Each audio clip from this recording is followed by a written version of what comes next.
to PolicyFest. And the whole goal of PolicyFest is to lay out a conservative policy vision to unite Americans for this next chapter in America's history. And I know everybody in this room cares about the next chapter, or you wouldn't be here today. And I know after the events of this past weekend, that sense of caring has only deepened for all of us.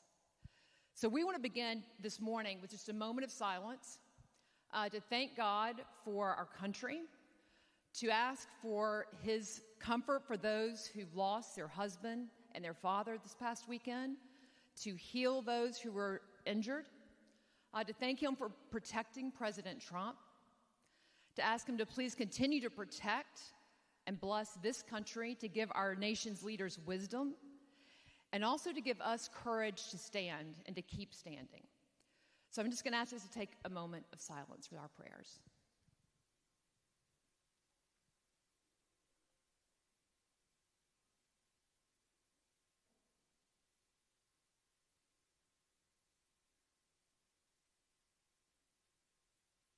Amen. Thank you all for being a part of that. Well, as you know, President Trump has said he's not backing down, and neither are we. Amen. And that's why today we are committed to laying out the principles you saw in that video. We are committed to taking back our country. We're committed to dismantling the administrative state and restoring self-governance. We are committed to defending our nation's sovereignty and our borders. We are committed to restoring the family to its rightful place in American society and protecting our children. And we are committed to securing our God-given rights to live freely. And those are the four pillars that will shape all the issues that we talk about today, and we hope will shape the thinking of Americans as they go into the ballot boxes and they go into voted ballot boxes in November. So we have a great program for you today. Vivek Ramaswamy is in the house. I just saw him backstage. We have Heritage President Dr. Kevin Roberts. Senator Mike Lee is here. Tucker Carlson will be here, and many more. And I know you're all thinking, are you going to make us sit in these seats from 9 a.m. until 5 o'clock tonight? We are not. We will take a few stretch breaks. We will have a lunch at noon. We'll have a networking reception after.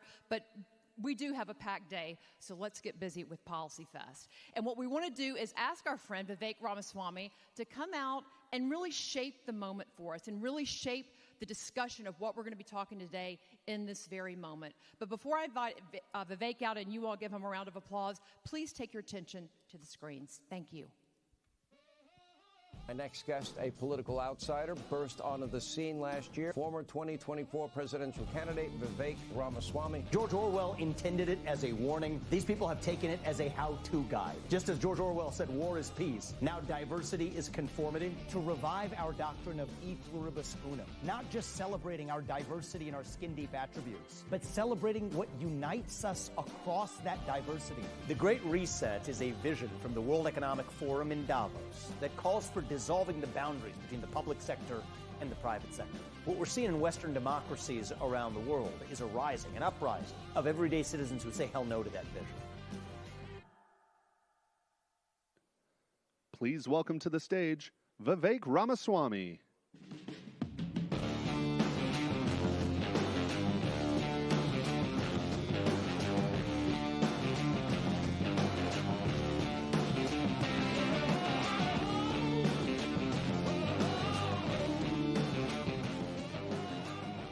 Great to see you all. We are here this morning under, I think, some uncomfortable circumstances.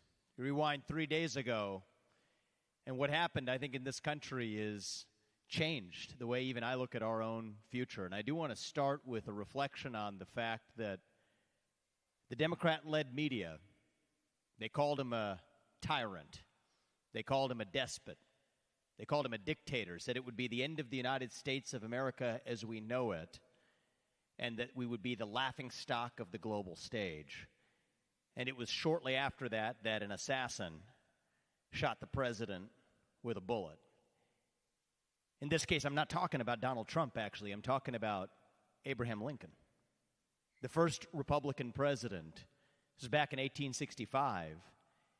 He was the person who at this convention, the Republican convention, about 160 plus years ago, warned that a house divided cannot stand on the brink of a civil war for our country. The truth is, I think we were a hair's breadth away from a civil war just a few nights ago. And the difficult part about it is we are in the middle of a kind of war in this country, but our enemy is not the Democrats. Our enemy is an ideology, and our task ahead is how do we defeat that poisonous ideology while still viewing our fellow citizens as our citizens, our neighbors who deserve to be liberated from that ideology. We're not going to win this election, and we're not going to revive this country, I believe, by just lambasting the other side. We're going to win this country back by reviving who we are and what we actually stand for, by answering what does it mean to be a Republican in the year 2024? What does it mean to be an American in the year 2024? And to me, it means we believe in the ideals of 1776. The ideals that our founding fathers set into motion 250 years ago. Irrespective of what the other side puts up today, we're not going to be reactionaries defining ourselves in response to what the other side puts up. We're going to define ourselves based on the ideals this country was founded on. Ideals like free speech, that you get to speak your mind openly as long as I get to in return. Ideals like merit, that you do get ahead in this country, not on the color of your skin, but on the content of your character and your contributions. That we, the people, create a government that is accountable to us, not the other way around. That the people who we elect to run the government ought to be the ones who actually run the government. Not a shadow government sitting in the deep state that runs the show today. See, those are not black ideas or white ideas. They're not Democrat ideas or Republican ideas. They're American ideals that we fought a revolution in this country to secure 250 years ago. And I believe those ideals still exist. It is going to be our job to actually revive them. We're here talking about the future direction of policy in this country. It's one of the reasons I appreciate the work of the Heritage Foundation and the people who have done the hard work of laying out the vision for, regardless of who's going to sit in the seat, what's the policy vision we're actually going to drive forward. And if you ask me, there's a lot of policy agenda items that matter to the future of the country. Sure, we can rank order them, but the top of the list, and if we're being honest, I think this is a bit of a fork in the road even in our own party, even in our own conservative movement, among friends and allies, but we have to acknowledge the rift nonetheless. We're going to be at our best if we actually acknowledge what our priorities are. Is our priority to co-opt and use the administrative state and the nanny state to accomplish our own ends? Or is our goal actually to dismantle the nanny state and the regulatory state altogether? That's the fork in the road ahead for our movement. And I believe that we're not going to solve this through incrementalism. We're not going to solve this through reforming the administrative state, through reshaping and redirecting it. No. I think the only right answer left is for that fourth branch of government, for that shadow government that's really pulling the strings today. The only answer that remains is we have to be willing to get in there and actually shut it down. That is how we revive the United States of America. We don't want to replace a left-wing nanny state with a right-wing nanny state. We want to dismantle that nanny state altogether. And it's worth understanding that this is not some technical issue, right? Right now, most of the rules that bind people in this country, they're not even written by Congress. They're never passed by the Senate. They're never signed into law by the president. They're written by unelected bureaucrats in the back of three-letter government agency buildings who were never elected to their positions with no backstop of democratic accountability that actually create most of the laws in this country. Thanks to the Supreme Court, and thanks to the justices that Donald Trump put on the Supreme Court, we have a historic opportunity. I think this is a once-in-a-century opportunity.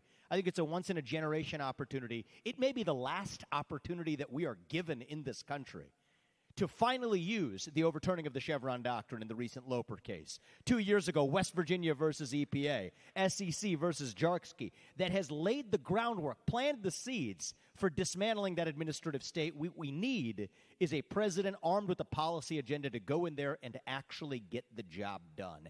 And if we do, that's a modern revival of 1776 itself, a modern Declaration of Independence that we first fought 250 years ago. The thing to understand about the administrative state is that we sometimes fall into the trap of talking about it like the people who are the bureaucrats are actually out to deprive us of our rights because they despise us. I actually think that misses the point. If you really want to understand that deep state, it is not their malevolence towards us, but their perceived benevolence towards us. This is actually the vision of Old World Europe. Old World Europe believed that we the people could not be trusted to self-govern, that we the people couldn't be trusted to vote at the ballot box to decide how we're going to take on climate change or racial injustice or whatever. No. The old world vision was that it had to be a group of enlightened elites in the back of palace halls, today in the back of three-letter government agency buildings, that did that instead. And our vision at our founding was to say hell no to that vision. That we the people, for better or worse, we the people would actually decide our differences at the ballot box through free speech and open debate. That's the American way. This is not a left-wing idea or a right-wing idea, but the idea that we the people create a government that is accountable to us, that the people who we elect to run the government ought to be the ones who actually run the government. That's how we revive our constitutional republic. That's why our founding fathers fought a revolution 250 years ago. That is what reunited this country after the Civil War and what won us 2 world wars and the Cold War. That is the vision that still gives hope to the rest of the free world. And if we can revive that dream over group identity and victimhood and grievance, then nobody in the world, not a nation, not a corporation, not a virus, not China, not some shooter in Pennsylvania, is going to dismantle us. That's what it means to be American, and that's what we're going to revive to save this great country. So thank you all for being here. God bless you and your families, and may God bless our great country. I'm going to call my friend Andy out here. We were actually going to have a bit of a conversation to close this out. Thank you very much. Thank you, Vivek. It's a pleasure to always have you here at visiting us at the Heritage Foundation. You were talking about the deep state. Yeah. Now, I grew up under Ronald Reagan, and he used to say that the 9 scariest words in the English language were, "I'm from the government, and I'm here to help." But I have another sentence for you. These might be the 9 best words in the English language. I'm from Project 2025, and I'm here to win. I love it. Tell us a little bit more about how you actually go in and dismantle the deep state. So I think the biggest obstacle is actually ourselves looking ourselves in the mirror, our side looking ourselves in the mirror and asking ourselves whether we're really willing to do what's required, to incur some of the short-term inconveniences to make that happen. If you're going in and really slashing 75% of the federal bureaucracy, moving agencies out of Washington, D.C., firing millions of federal bureaucrats, not just the mass deportation of millions of illegals from this country, which I do favor, but also, don't forget, the mass deportation of millions of federal bureaucrats out of Washington, D.C. If we're really serious about that, it's going to involve some trade-offs. There will be some practical clunkiness to it. There will be some inconveniences.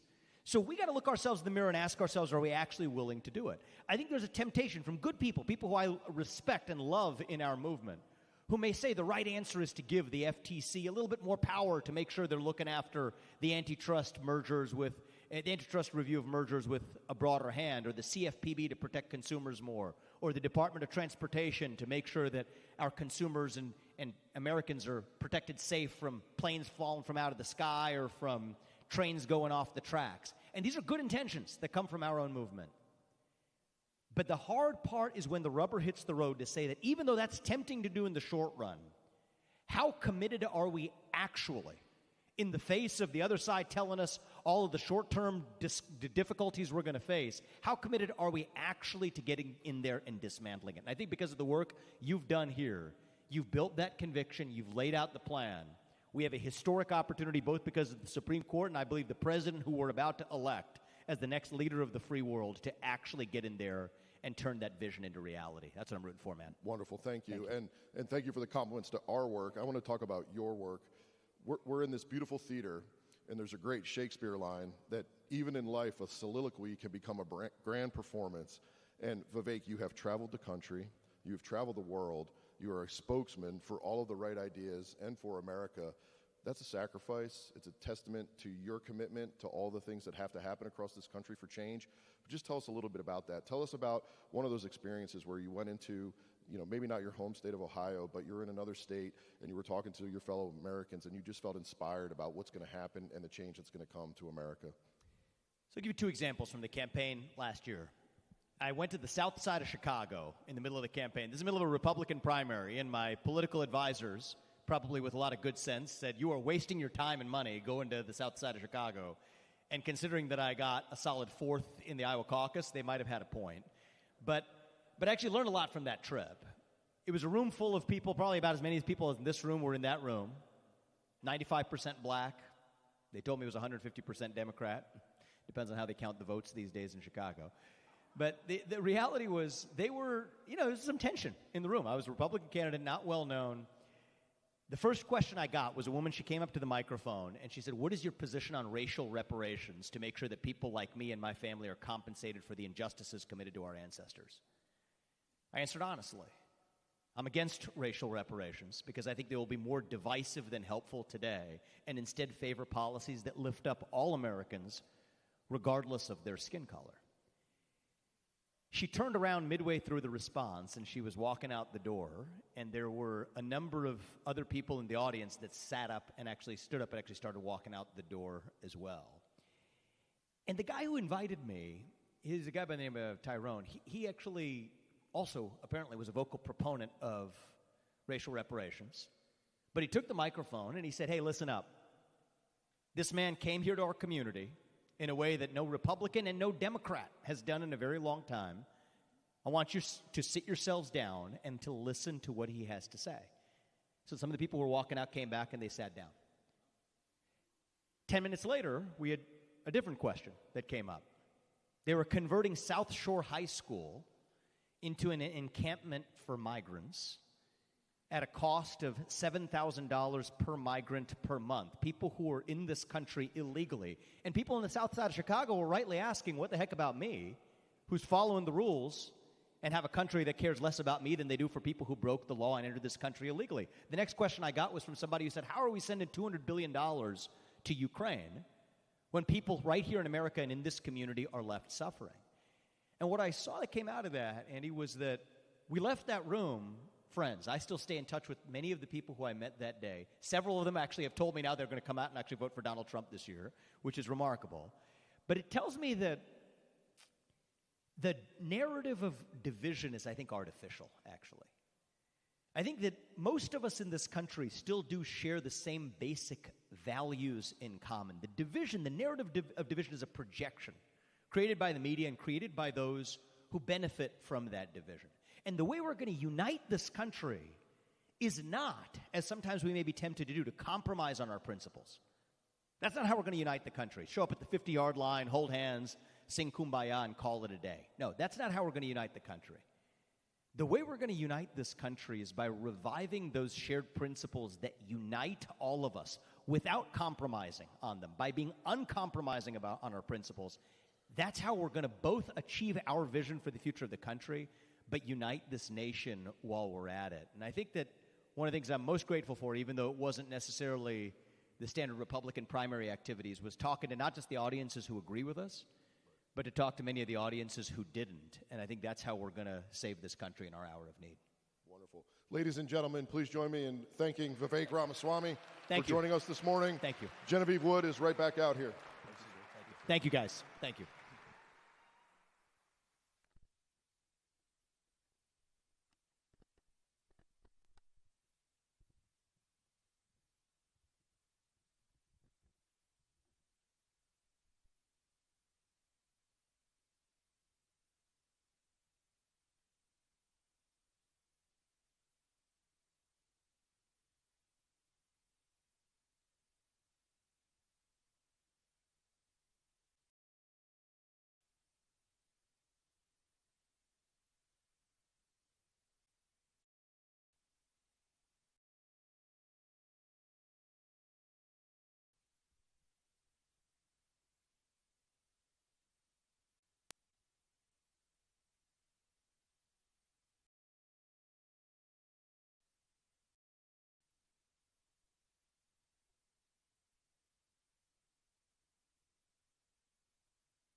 everybody.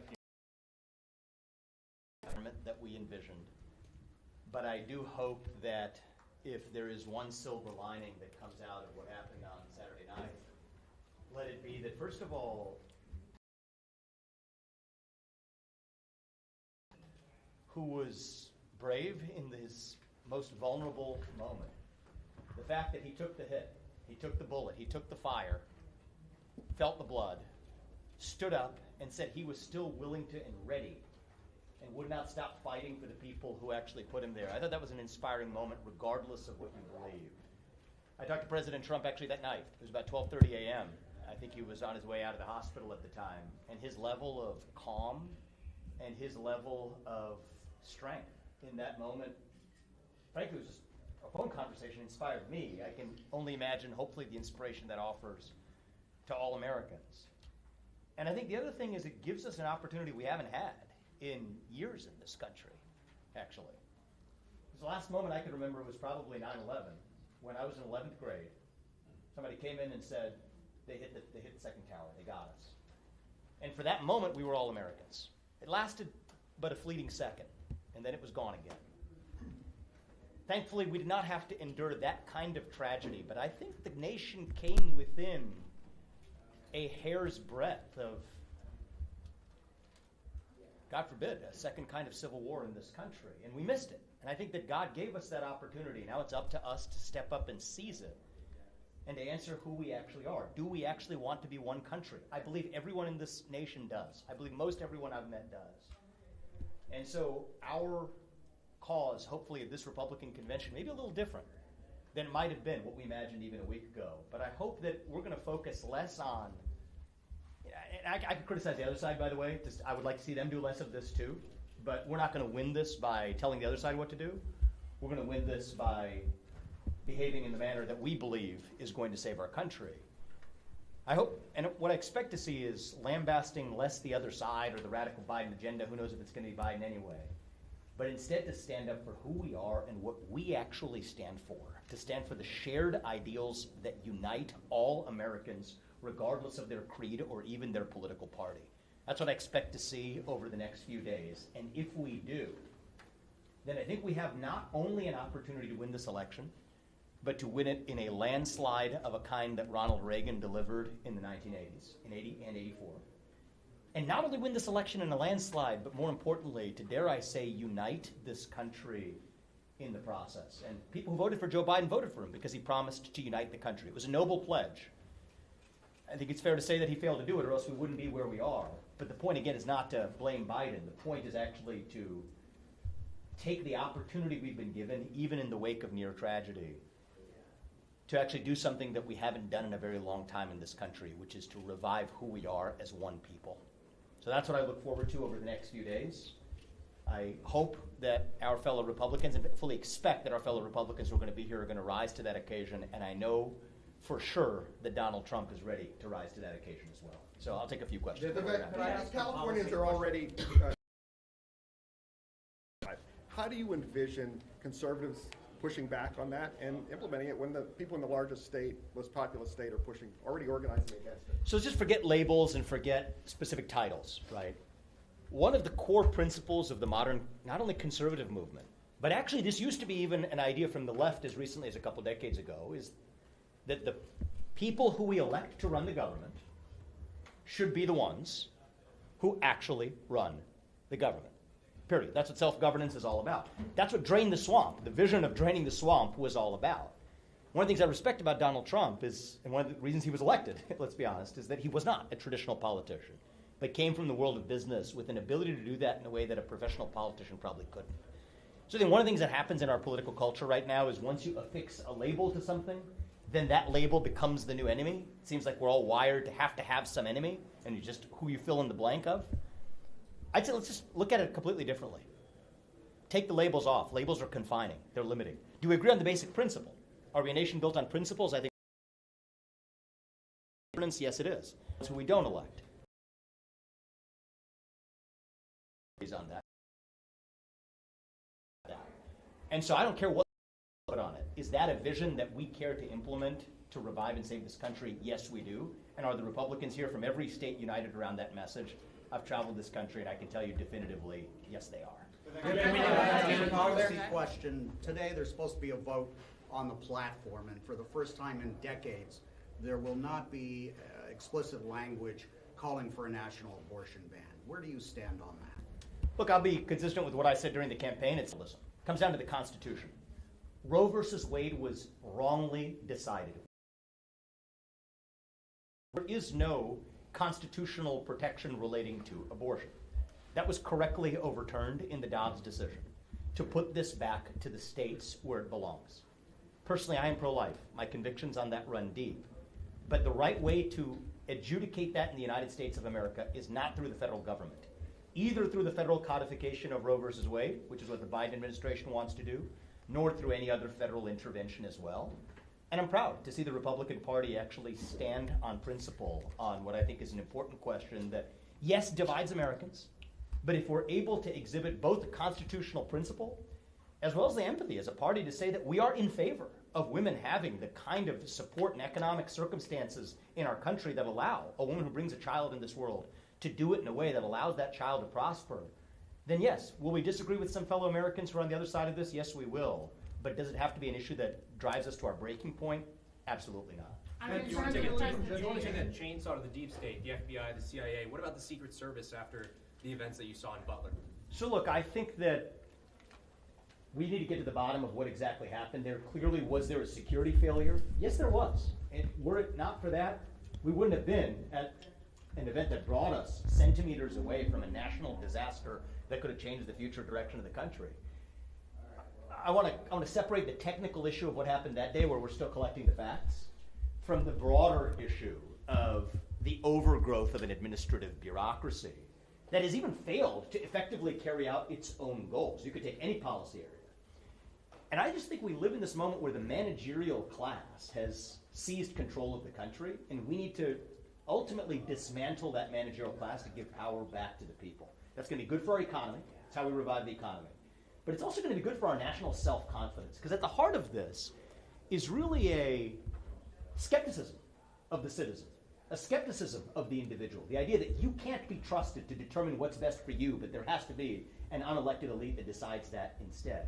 And if we're being really honest, I think that there is some daylight, even within the conservative movement, even within the Republican Party on this question. I think it's important for us to have friendly dialogue, thoughtful dialogue, even within our own movement. The question ahead for the Republican Party and the conservative movement is this. Do we want to replace the left-wing nanny state with a right-wing nanny state? Or do we want to dismantle the nanny state? Do we want to reshape and redirect the administrative state from the FTC to the Department of Transportation to the CFPB to countless agencies? Do we want, with good intentions, to redirect that to help American workers and manufacturers, people I respect? And I think that those are worthy views. Or do we actually want to dismantle that administrative bureaucracy? And I think it's a healthy debate to have within the conservative movement. I come down on the side, as you well know, of dismantling that administrative bureaucracy and shutting it down. And I think that the more healthy, respectful debate we have, both within and beyond the party on that question, the better off we're going to be. Vice President Harris, as a Trump surrogate, Vivek, do you have a plan of attack on the campaign trail if Vice President Harris was to become the Democratic nominee? I'd stick to the truth. Let's start with that. One of the issues with Kamala Harris is that she earned her position expressly based on race and gender. Don't take my word for it. Look at the litany of what Democrats said leading up to her nomination. I think I'm quoting exact Democratic senators and fellow presidential contenders, numerous of them, who said, it is our time to put a woman of color on that ticket. That's their words, not mine. So the problem is when somebody earns their position exclusively based on their genetic attributes, whether that was wrong 200 years ago, it's also wrong today.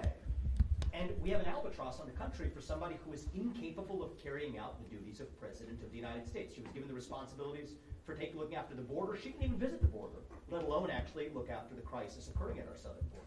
She was put in charge of AI policy. Many of her interviews and public comments suggest that she doesn't even know what the actual content of AI is about, let alone what her plan is for offering a policy agenda to deal with the risks of AI. So in some ways, the Kamala Harris issue is the other side of the Joe Biden issue. Joe Biden, unfortunately, sadly, suffers a level of cognitive decline that I think renders him incapable to be the president of the United States. And I think Kamala Harris, because she got her position on attributes that do not relate to merit, is also incapable of being the president of the United States.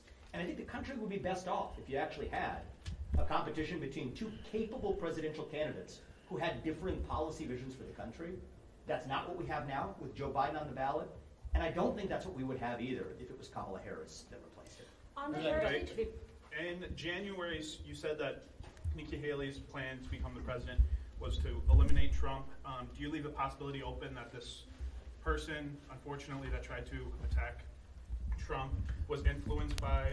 I'm not gonna speculate on anything relating to the events of Saturday, other than to say that what happened was tragic, and I hope that this is an opportunity for us to all take a step back as a country and ask ourselves who we want to be. We averted a near national tragedy, maybe even one that goes to the future existence of our country. I think, imagine where we would have been if that was 2 centimeters different in its path, that bullet. We have been given an opportunity to actually step back and ask the questions of who we are and to unite around that, and that's what I'd like to say on the matter of Saturday. On the Heritage Foundation, Trump has distanced himself from the organization's work. Where does the Heritage Foundation stand in Trump's world? So again, I'll answer the question the same way I answered the earlier one. Forget any specific organization, forget any specific label. What are the principles that we want to implement in this country? I think Donald Trump is committed to the idea that the people who we elect to run the government should run the government. He ran on draining the swamp. He is the president who has done by far the most work in the last half century in exposing the rot of that administrative state. I think here's a big difference in the second term versus the first. The real issue we should be talking about is what the Supreme Court has given us. So Donald Trump did not have the toolkit available to him, the legal toolkit from the Supreme Court, to go the full distance in dismantling the administrative state.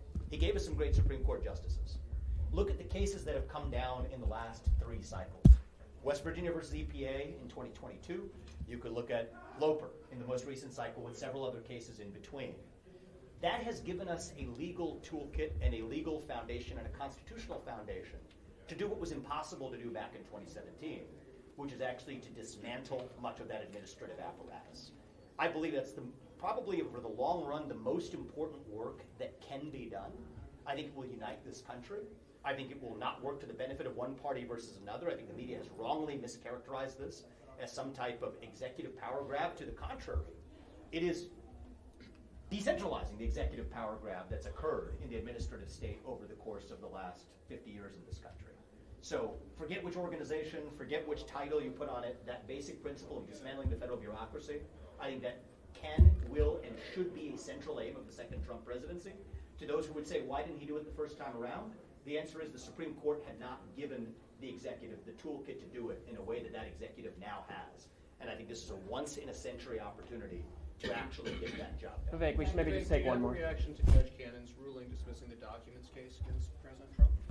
I think it was a step. I think any step in allowing the people to decide this election rather than federal prosecutors or the judicial branch deciding the outcome of this election is a positive step for American democracy. On the merits of the case, I've written elsewhere about some of the ways in which the entire case was based on wrong, incorrect legal premises that depart from, for example, federal appellate court's holdings in the Clinton sock drawer case. You can look at some of the stuff I've published elsewhere. So I think the case was based on faulty legal premises. But technicalities aside, I think the deeper point is that the fact that the legal path has been cleared for this election to happen without another court or trial drama getting in the way is a good thing for the American people and is a good thing for reuniting this country. Can I ask you long term? Hey, I hear you on, both parties can dial down their rhetoric, maybe lambasting Democrats isn't the way to go. Where do you draw the line with lambasting the people in the administrative state and talking about the poisonous ideology and the threat to our country? Well, look, where do you draw that line? Look, I think I'm not sort of peddling some fake optimism here. I don't believe in that. I think the reality is there are toxic ideas in this country, and the challenge ahead for the Republican Party is how to at once, not deny that, but to win this war that we're in against a toxic ideology without seeing our fellow neighbors as actually our enemy combatants.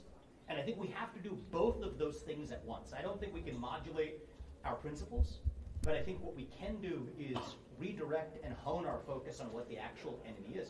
The administrative state is comprised by a lot of good people who work there. Right? Most federal bureaucrats, like most human beings, and most Americans, are good people. That is different from the problem of the machine that has steadily eroded self-governance in this country. And I think separating those two things is hard. But if we're to save this country, it requires us to do both of those things at once. And that's what I'm calling on Republicans to do. And I believe we can rise to that Can I occasion. ask you a little bit about the long term, 5, 10, 15 years? Where would you like to see the Republican Party go? The place I would like to see the Republican Party go over the long run is we are the party of self-governance. 10 years from now, the administrative state mostly does not exist in its current form. 10 years from now, the regulatory state, most unconstitutional federal regulations have been rescinded. That we actually have congressmen who are able to debate through the front door with greater responsibility what the laws of this country should be, with far more precise laws than the vague delegation of authority to the regulatory state. That's number one. Number two is we've restored the rule of law in this country. Take the number one issue where the rubber hits the road on this is in the question of immigration. 3 core principles for immigration going forward. I think this is the vision for the Republican Party. This is the vision for a second Trump term. What I believe it should be, certainly. No migration without consent. Consent should only be granted to the migrants who benefit the United States of America and share American values. And those who enter without consent have to be removed. 3 simple principles say that because I think most Americans agree with this. The consequences of this may involve some policies that people disagree with, but the principles, no migration without consent. Consent should be granted only to those Americans who actually benefit the United States of America and share our values. And number 3 is if you enter without consent, you got to be removed. That, I think, is the North Star for where we'll be 10 years from now. 2 mass deportations are required to get there. One is the mass deportation of a lot of illegals who are in this country right now. And the second is the mass deportation of many federal, probably millions of federal bureaucrats out of Washington, D.C. Last question before we leave. Vivek, you've called for unity, so has Donald Trump in the wake of Saturday's events. Yeah. But you have Republicans like J.D. Vance taking a harsher tone against Democrats and President Joe Biden. So what do you make of their comments? There is a lot of understandable anger. I was, so my next door neighbor gave me a phone call and said, first of all, where are you? Where they want to make sure I was in Pennsylvania. I said, we're at home. He said, turn on the TV right now. I was in shock. And my first reaction was anger, too. And the reason my first reaction was anger was that the only thing more tragic than what happened on Saturday is that if we're being really honest with ourselves, all of us, it wasn't totally a shock, actually. And that is maddening. That makes me angry as a citizen of the United States of America. But the question is, how do we channel that anger? I personally believe that God did intervene. I believe that, that's my own faith, that God puts each of us here for a purpose and he has a higher plan. But even if you just look at it, even if you're not a person of faith, something extraordinary happened. For somebody to have aimed in a way that got that close and still missed from a national tragedy. And I believe it's in the wake of that, our responsibility. God gave us that chance. And I'm not saying that God, people distort this, I'm not saying God endorses a policy agenda or endorses a political candidate. But I think he stands for the same divine providence for the future of this country that guided our founding fathers, that guided Abraham Lincoln 160 years ago. And I think Donald Trump in some ways is given the chance now that Abraham Lincoln, the second chance that he didn't have, to unite a country that this time didn't have to fight a civil war but avoids one. And so the question is, do you want to tell people not to be angry about it? No, of course not. I share that anger. But how do we channel that frustration, the sadness, and the anger that comes with that to actually do what otherwise we may not have been able to do but for that. Right? There may be a silver lining that comes out of this. And I say that with all condolences to the family of the individual who did die. I understand he was a father of 2 sons, I'm told. That's very personal to me.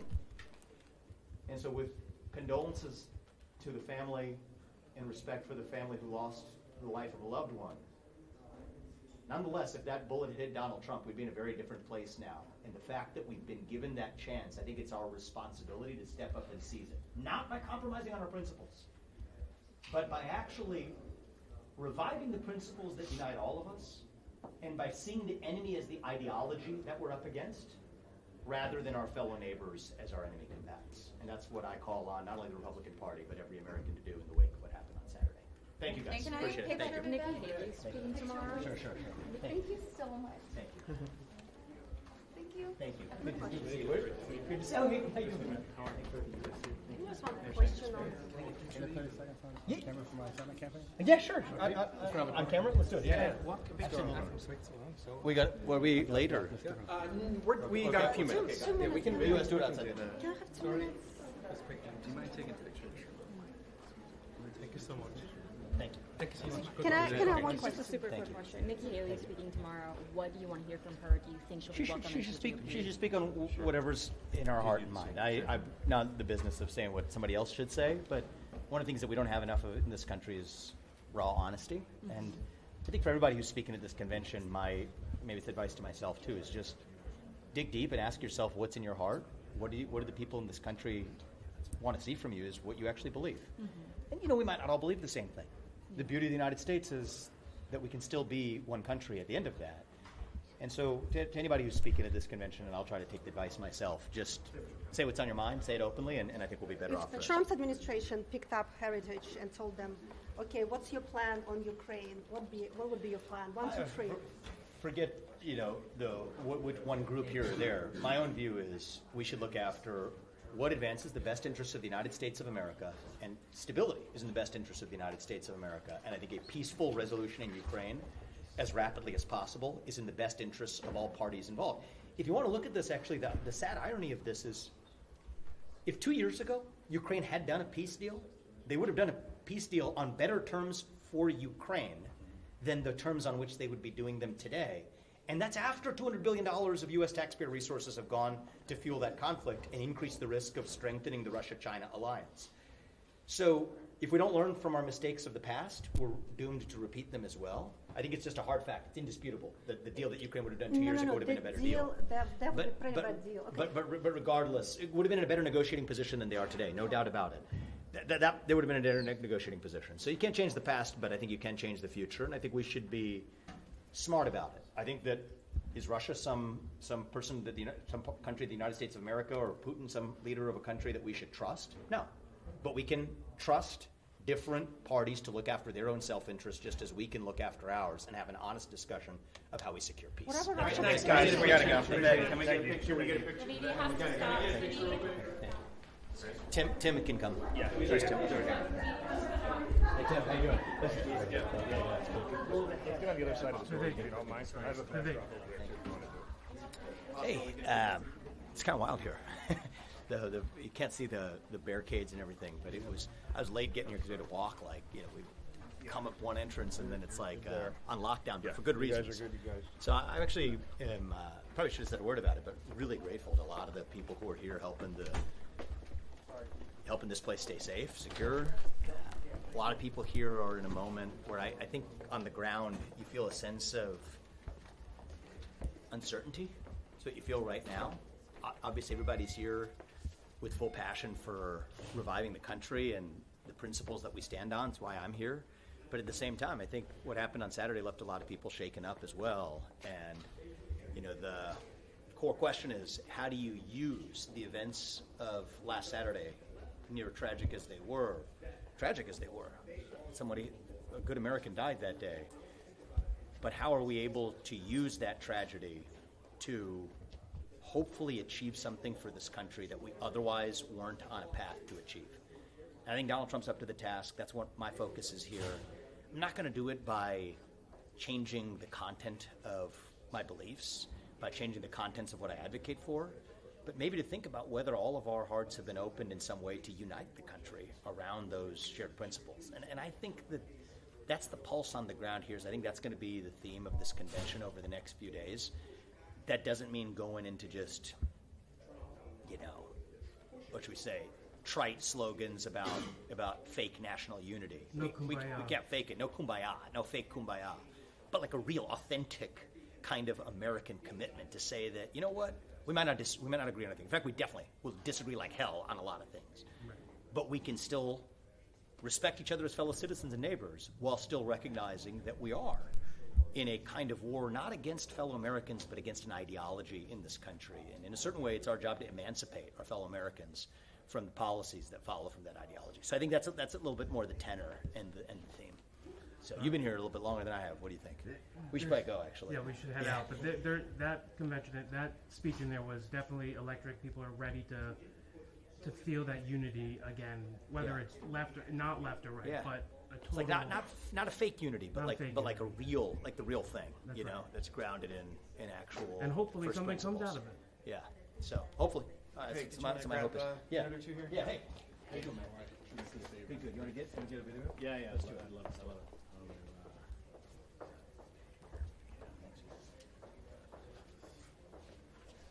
Why don't we do it with a different background than heritage? Yeah, that sounds good. That's a good idea. Just for your, since it's for your. So you don't have to left it down, but I've taken on in the Senate primary. I don't know. The Senate. So you're the general, right? Yeah. You cruised through the no primary. Yeah. I found my own replacement for the House. It's Julie. Oh, nice. Good. Hey. Go ahead, Ruth. Yeah. So finished my third term of the House. Now running for the state Senate. It's a purple seat. Yeah. And I need your help. I need your endorsement. Liberty candidate. Yeah. Solid record.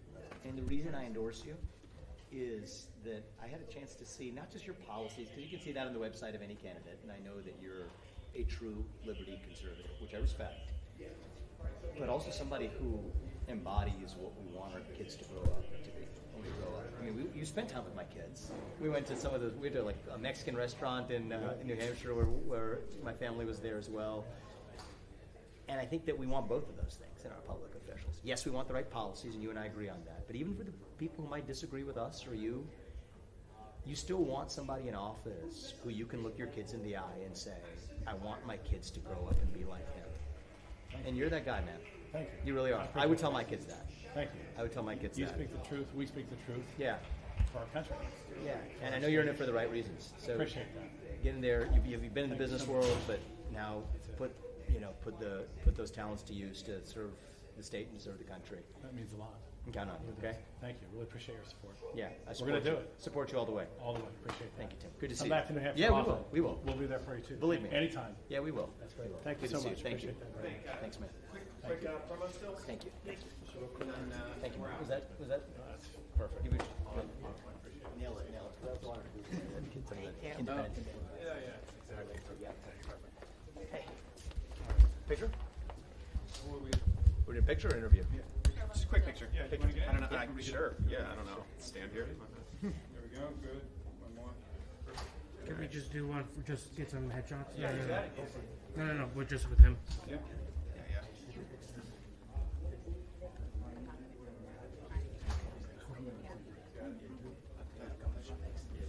No, it's all right. Thank you, man. We're good? Let's do it. Thanks, guys. Thank you so much, guys. Appreciate it. Good We'll luck see you with the guys. rest. Yeah, Good luck with the rest we're of the day. We're going to try to live. Let's try to live as many of these as possible. I know it's going to be kind of hard jumping around. I think we're going to like a bunch of these state events now, and then we got some, a bunch of other stuff. Media later in the row day. and everything. Yeah, but some of these, a lot of grassroots events around here too. We're going to drive like 30 minutes for some of these things, but we'll try to live as many of them. So keep joining us, guys, and we're going to do our best to bring people who aren't here. I know you guys are at home. Believe me, it's hot weather, a lot of security, a lot of traffic. Maybe you'd be happy to be home. Probably you are.